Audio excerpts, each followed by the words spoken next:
Finally মাহির birthday ব্লগের first part নিয়ে চলে এলাম তোমাদের সাথে শেয়ার করব বলে। মাহির জন্মদিন উপলক্ষে 20শে এপ্রিল বেরিয়ে পড়েছিলাম মন্দারমনির উদ্দেশ্যে।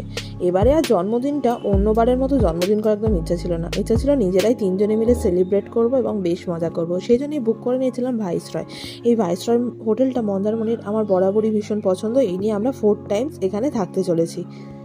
সকাল 6টায় বেরিয়েছিলাম মন্দারমনির উদ্দেশ্যে, তো সেই জন্য মোটামুটি বেলা 11টার ভিতরে পৌঁছে গেছিলাম মন্দারমনিতে আমরা। তো দেখতেই পাচ্ছ আমরা পৌঁছে গেছি এবং মাহির লাফালাফি শুরু হয়ে গেছে। এবং প্রথমেই দেখতে পাচ্ছ কতটা ফাঁকা, কারণ তখন যথেষ্টই রোদ, বেলা 11টা বাজে। তো ওখানটা একদম নিরিবিলি পরিবেশ তখন ছিল, মানে বলতে গেলে সেরকম কোনো গেস্টও ছিল না। তো রিসেপশন এরিয়া পেরিয়ে আমরা পৌঁছে গেলাম তোমার সুইমিং পুলের দিকে। মাহি বায়না করছিল যে মামা সুইমিং পুলে যাব দেখতে। তো যাই হোক, ভাইসরয় সুইমিং পুল এরিয়াটা আমার বেশ পছন্দের। যেহেতু আমরা সুইমিং জানি না, সেই জন্য এর জলের যে লেভেলটা আমাদের জন্য পারফেক্ট থাকে। তো দেখে নাও রুমটাও কিন্তু ভীষণ সুন্দর, একদম